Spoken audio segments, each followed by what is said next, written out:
இப்போது சமாதான ஏஜி சபையின் தலைமை போதகர் பாஸ்டர் ஆர் கிளாரன்ஸ் மருதையா அவர்கள் தேவனுடைய செய்தியை கொண்டு வருவார்கள். கிறிஸ்துவுக்குள் அன்பானவர்களே, இந்த நாளிலேயும் இந்த ஊடகத்தின் மூலமாக உங்களை சந்திப்பதில் மகிழ்ச்சி அடைகிறேன்.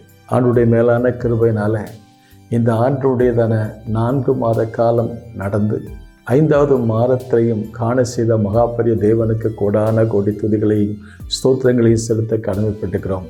இந்த நாளில் கர்த்தர் நமக்கு கொடுக்கிற வார்த்தை என்னவென்றால், ஆமோஸ் தீர்க்கதரிசி புஸ்தகம் 9ஆம் அதிகாரம் 12ஆம் வசனம். அந்நாளிலே விழுந்து போன தாவீதுடைய கூடாரத்தை நான் திரும்பவும் எடுப்பித்து அதன் திறப்புகளை அடைத்து பாழாய் போனவைகளை சீர்படுத்தி பூர்வ நாட்கள் இருந்தது போல அதை ஸ்தாபிப்பேன் என்று கர்த்தர் சொல்கிறார். தாவீது நாட்களில் ஏற்பட்ட அவருடைய குடும்பம், அவருடைய ஆலய ஆராதனை, அவருடைய தலைமுறைகள் ஏற்பட்டதான பெரிய விரிசல்கள், வீழ்ச்சி, இவைகளெல்லாம் ஆண்டவர் பார்த்தார். தாவீதை பற்றி ஆண்டவர் தன் இருதயத்துக்கு ஏற்றவென்று சொல்லி ஆண்டவர் தாவீதை ஆசீர்வதித்தார். அவருடைய குடும்பத்தை கட்டினார், அவருடைய ராஜ்யபாரத்தையும் கட்டினார். இன்னும் சொல்வோமேனால் அவருடைய சிங்காசனத்தை சிறப்பிடித்து வைத்திருந்தார். அவருடைய சிங்காசனத்திலே ஆளுகை செய்வதற்கு அடுத்த தலைமுறையாக சாலமோனையும் பயன்படுத்தி தலைமுறையாக அவனை ஆசீர்வதித்தார் என்று சொல்லி வாசித்து பார்க்கிறோம்.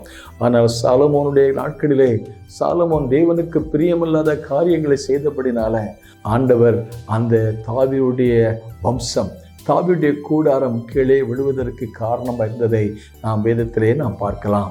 ஆகவே சாலமோன் நாட்களிலே சாலமோன் தான் பிரம்மாண்டமான ஆலயத்தை கட்டி எழுப்பினார். அந்த சாலமோனுடைய காலத்தில் தேவனுடைய மகிமை வந்து இறங்கியிருந்தது, தெய்வ பிரசன்னம் இறங்கியிருந்தது.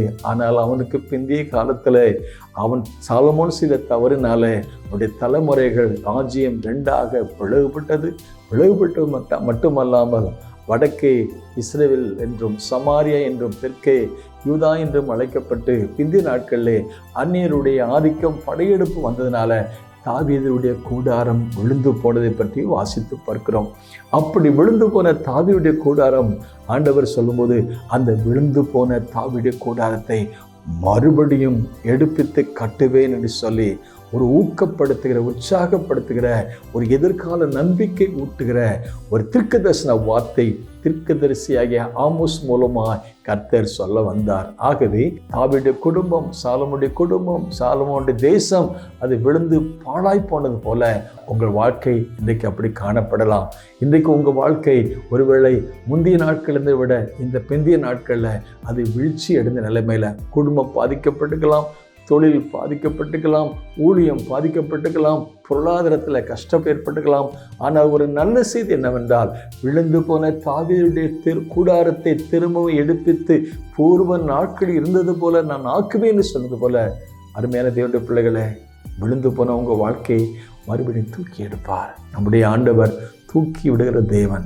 இதை குறித்து ஆகாயத்திற்கு பஸ்ஸில் வாசித்து பார்க்கும் பொழுது முந்தின ஆலயத்தின் மகிமை பார்க்கலாம், பிந்தின ஆலயத்தின் மகிமை பெரிதாக இருக்கும். முந்தின நாட்களை விட பிந்தின நாட்கள் மோசமாய் விடுமோ என்கிற எண்ணத்தோடு ஒருவேளை இருக்கலாம். ஆனால் கடந்த 4 மாதங்களில் ஏற்பட்ட கஷ்ட நஷ்டங்களை 5ஆம் மாதத்தில் திரும்ப உங்களுக்கு தந்து தூக்கி விட்டு விழுந்து போன தாவீதுடைய கூடாரத்தை திரும்ப கட்டினது போல உங்கள் வாழ்க்கையும் கட்டி உங்களை மேன்மைப்படுத்துவார், உங்களை மகிமைப்படுத்துவார். May God bless you.